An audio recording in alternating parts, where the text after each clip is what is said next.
Bună ziua, dragi telespectatori! Iată, întrerupem programul obișnuit pentru un moment mai inedit, spunem noi, un moment mai special, un moment cu care nu te întâlnești de multe ori în viață, momentul unic, o să-i spunem, da? Nu?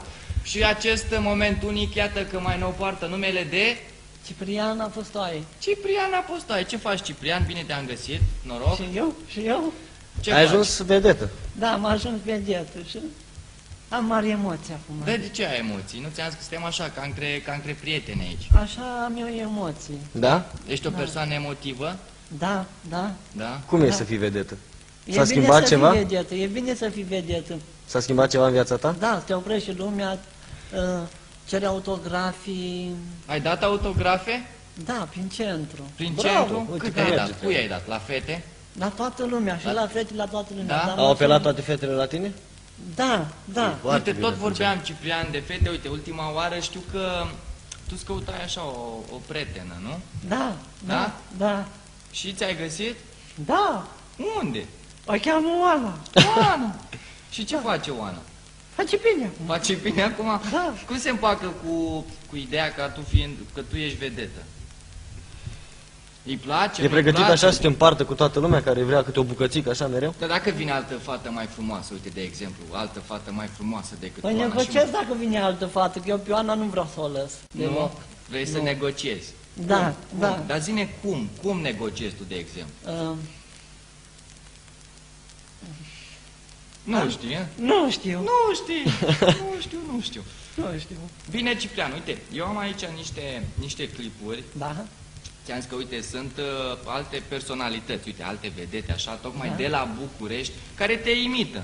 Da, da. Ai da. știi despre asta? Ai văzut? Da, da. Și îți da. place, nu-ți place, îți displace? Îmi place, da? Dar de ce îți place? Pentru că îmi place. Îți place și atât. Uite, hai că eu spun primul clip, Da. da? Și să-l comentăm, să spui și tu așa, ce părere ai. Hai, setare, mergi.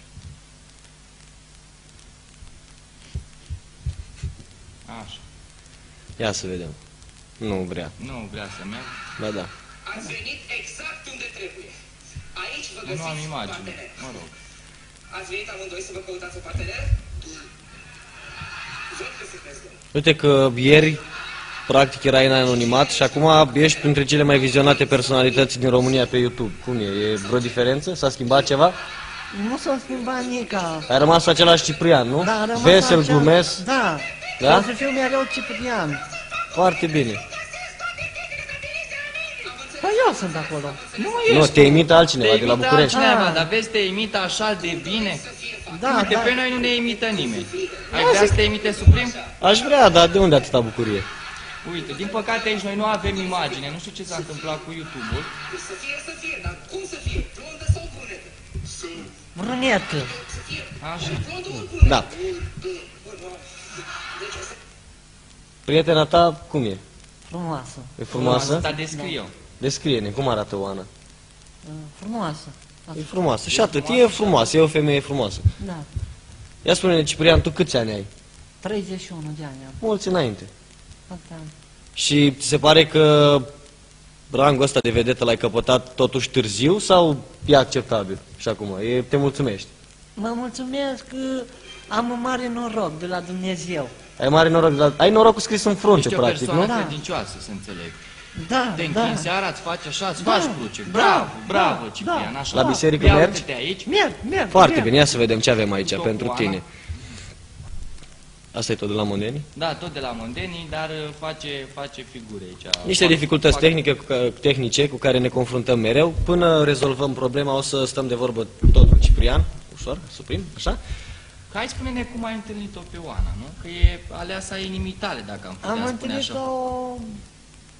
în Precesta, pe lângă un prieten. De-a meu cunoștință cu ea. Da? Și au fost dragoste la prima vedere sau Între mine și Oana? Da. Da. Păi spune-ne O exact, prietenie, spune-ne o exact. prietenie. Ai sunat-o după aia, ai luat numărul, ai avut curaj, îți sărea inima din piept, O te-ai fată prostogolit. Ioana ne-a făcut cunoștință. Nu, O fată Ioana, va. Și tu ce ai făcut după aia? După ce Ioana v-a făcut nu cunoștință? prea am vrut-o la început, dar acum m-am îndrăgostit tare de ea. Dar de ce nu prea ai vrut-o? Pentru că nu o cunoșteam bine. Da, deci n-a fost dragoste la prima vedere. Măi, A Ciprian, fost așa da, o tatonare, nu? Da, și acum e dragoste la prima vedere. Măi, A, acum e dragoste la prima vedere. Măi, Ciprian, dar așa e, prima oară nu cunoști omul, după aia ajungi să-l cunoști, nu știu, știi că se zice că trebuie să mănânci un sac de sare ca să cunoști un om. Da. Și știi că trebuie să pui un pic de sare în mâncare. Și dai seama până mănânci un sac de sare cu Ana cât durează? Apropo, îți face mâncare? Nu. Nu? Eu Nu stau știi? la mine acasă și ea la ea acasă stă. Da? Ah, Dar și- n-ai adus-o pe la tine?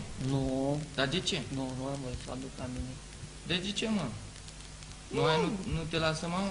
Nu o aduc. Ah, nu aduci. Dar la ea ai fost? Da, mă duc la ea în casă. La ea? Da. Pe ea o lasă, să înțeleg. Da.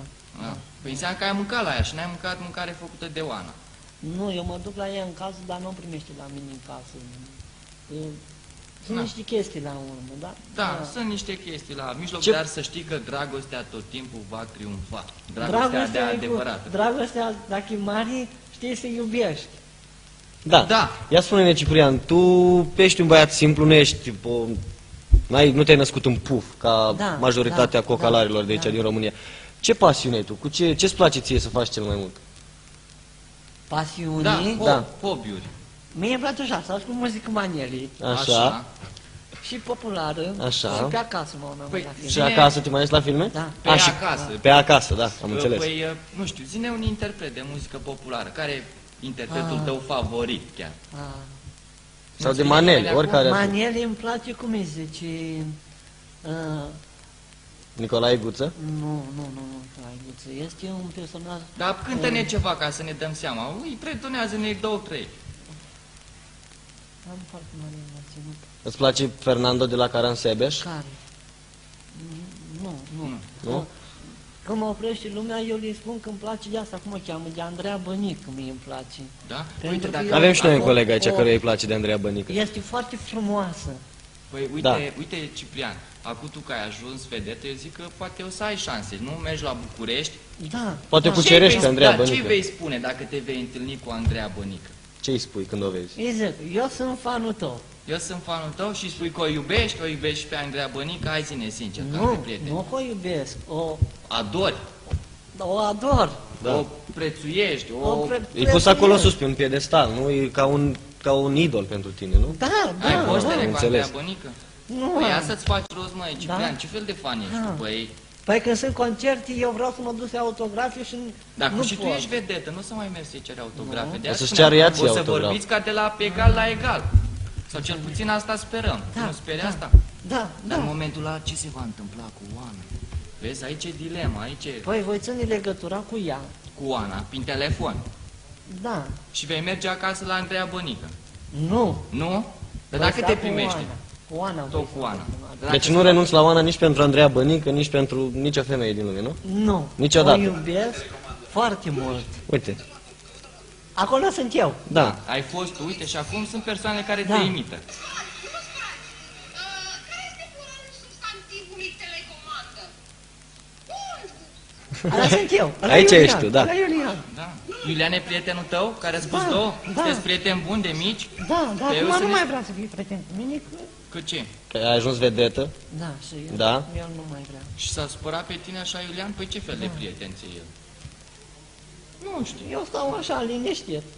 Da. Eu îmi văd de viața mea. Corect, nu trebuie să te agiți foarte tare, să știi, Nu nu? trebuie să mă agi, trebuie să lupt în viață. Că dacă nu lupți în viață, nu ești văzut bine. A, deci tu ești un luptător, nu? Ce Da, frumutare a da. dat Ciprian. Bravo, Ciprian, pe bune. A dat-o așa din tot corazonul, dați telespectatori. Și cum a fost viața ta până acum? A fost una liniștită sau una în care te-ai izbit de pereți? Nu, am fost băiat liniștit. Ai fost băiat liniștit. N-ai avut treabă cu alcoolul, cu drogurile, cu nimic, Dar da? ce părere ai tu despre etnobotanicele astea? Ai încercat, ia zine. Nu vreau să aud de asta. Nu vrei? Eu vreau interzis. Vrei Nu vrei știu, să le a- interzică? Așa consider Păi uite, eu. hai să ridicăm așa o mână sus ca să milităm împotriva plantelor etnobotanice aici cu Ciprian din Piatra Neamț. Zici tu, sunt Ciprian din Sunt Ciprian din Piatra Așa, Neamț. așa. Și spunem stop etnobotanicelor. Stop pe botanicelor. Așa, lasă, că a ieșit ce a ieșit, nu mai contează. Uite, vezi, uite, oamenii s-au mascat aici și au pus o căciulă asemănătoare cu a ta, îți dai seama? Da, Mă, uite, pe mine nu știu, nu mă imită nimeni. Dar acum că ai ajuns în celebritate, că ai ajuns celebru, spune-ne, te rog, cum decurge o zi din viața lui Ciprian din Piatra Neamț? Că am vrea să știm cu toții. Cum? Cum? Ce faci tu de la începutul zilei? Păi eu mă trezesc, Așa. ies prin oraș, Dar stai, înainte să te trezești, ești așa în fundul gol. nu mă îmbrac. Păi spăl, spune totul, pas cu pas. mă spăl, ies prin Mănânci. oraș, Așa. Și mă nu... duc la Oana, Te duci pe la Oana? da, și atât. Și atât. Ai vreo mâncare preferată, Ciprian? Pizza! Pizza! Pizza, Da. pizza. Dar știi că și pizza e de mai multe feluri, Da, mai știu. multe sortimente. E pizza! E pizza și atât să fie, nu? Pizza, Da. pizza. Sporturi faci, Ciprian? Îți place fotbalul, basketul sau să te uiți la ele măcar la televizor? Nu, Nu? sport nu, nu-mi place sport. Doar manelele, atâta, da? Politica? Politica, Știrile politicieni. la ProTV, azi mă uit. La știrile Ia de la zi de emisiunea Fata de la miezul nopții, ai auzit? Ai Nu-mi văzut? place că dacă văd pe cineva dezbrăcat, eu fug. De ce? Da? Dar e femeie, uite, de ce uite, fugi? vreau să te întreb, uite, doar cu acordul tău, nu știu, aș vrea să, pot să spun o întrebare mai indiscretă, adică mai personală?